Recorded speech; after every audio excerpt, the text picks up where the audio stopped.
Netherland ರಾಯಭಾರ ಕಚೇರಿಗೆ bomb ಬೆದರಿಕೆ ಬಂದಿದೆ. ಇಮೇಲ್ ಮುಖಾಂತರವಾಗಿ ಬೆದರಿಕೆಯನ್ನು ಹಾಕಿದ್ದಾರೆ ಕಿಡಿಗೇಡಿಗಳು. 5 ಆರ್ಡಿಎಕ್ಸ್ ಮತ್ತು ಐಇಡಿ ಇಟ್ಟು ಬ್ಲಾಸ್ಟ್ ಮಾಡೋದಾಗಿ ಬೆದರಿಕೆಯನ್ನು ಒಡ್ಡಲಾಗಿದೆ. ಆರ್ಟಿ ನಗರದ ಗಂಗಾನಗರ ಬಳಿ ಇರುವಂತಹ ರಾಯಭಾರ ಕಚೇರಿ ಇದು. ರಾಯಭಾರಿ ಭಾಸ್ಕರ್ ಸುಬ್ರಹ್ಮಣಿ ಎಂಬಾತನಿಂದ ಈ ಬಗ್ಗೆ ದೂರು ದಾಖಲಾಗಿದೆ. ಜನವರಿ 29ರಂದು ಬಂದ ಬಾಂಬ್ ಬೆದರಿಕೆಯ ಮೇಲಿದು. ಆರ್ಟಿ ನಗರ ಪೊಲೀಸ್ ಠಾಣೆಯಲ್ಲಿ ಕುರಿತಂತೆ ಪ್ರಕರಣ ದಾಖಲಾಗಿದೆ. ಪದೇ ಪದೇ ವಿದೇಶಿ ರಾಯಭಾರಿ ಕಚೇರಿಗಳೇ ಟಾರ್ಗೆಟ್ ಆಗ್ತಾ ಇದೆ ಅನ್ನೋದು ಗೊತ್ತಾಗ್ತಾ ಇದೆ. ಈಗ ನೆದರ್ಲ್ಯಾಂಡ್ ರಾಯಭಾರ ಕಚೇರಿಗೆ ಬಾಂಬ್ ಬೆದರಿಕೆ ಬಂದಿರೋದು. ಇಮೇಲ್ ಮುಖಾಂತರವಾಗಿ ಕೆಲ ಕಿಡಿಗೇಡಿಗಳು ಈ ರೀತಿ ಬಾಂಬ್ ಬೆದರಿಕೆಯನ್ನು ಒಡ್ಡಿದ್ದಾರೆ. 5 ಆರ್ಡಿಎಕ್ಸ್ ಮತ್ತು ಐಇಡಿಯನ್ನ ಇಟ್ಟು ಬ್ಲಾಸ್ಟ್ ಮಾಡೋದಾಗಿ ಆ ಮೇಲಲ್ಲಿ ಬೆದರಿಕೆಯನ್ನು ಹಾಕಲಾಗಿದೆ. ಆರ್ಟಿ ನಗರದ ನೆದರ್ಲ್ಯಾಂಡ್ ರಾಯಭಾರ ಕಚೇರಿ ಇದು. ಗಂಗಾನಗರದ ಬಳಿ ಇರುವಂತಹ ರಾಯಭಾರ ಕಚೇರಿಗೆ ಈ ರೀತಿ ಬಾಂಬ್ ಬೆದರಿಕೆಯ ಕರೆ ಬಂದಿದೆ.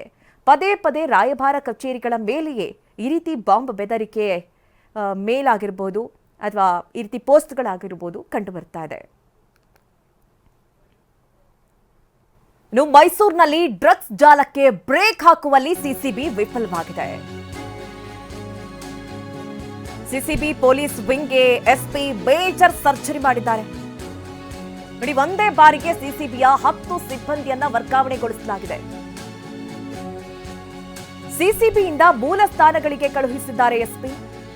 ಕಾನ್ಸ್ಟೇಬಲ್, ಹೆಡ್ ಕಾನ್ಸ್ಟೇಬಲ್ಗಳ ವರ್ಗಾವಣೆಗೊಳಿಸಲಾಗಿದೆ. ಮಾದಕ ವಸ್ತು ಮಾರಾಟ ನಿಯಂತ್ರಣ ಮಾಡುವಲ್ಲಿ ಸಿಸಿಬಿಯ ಕೆಲ ಸದಸ್ಯರು ವಿಫಲವಾಗಿದ್ದಾರೆ. ಮಾರಾಟಗಾರರ ಬಗೆಗಿನ ಸುಳಿವುಗಳ ವಿಚಾರದಲ್ಲಿ ಲೋಪ ಕಂಡು ಬಂದಿದೆ.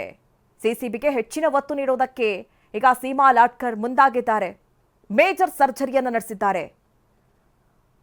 10 ಸಿಸಿಬಿ ಅಧಿಕಾರಿಗಳನ್ನು ವರ್ಗಾವಣೆಗೊಳಿಸಲಾಗಿದೆ. ಅವರ ಮೂಲ ಸ್ಥಾನಗಳಿಗೆ ವರ್ಗಾವಣೆಗೊಳಿಸಿ ಆದೇಶವನ್ನು ಹೊರಡಿಸಲಾಗಿರುವುದು.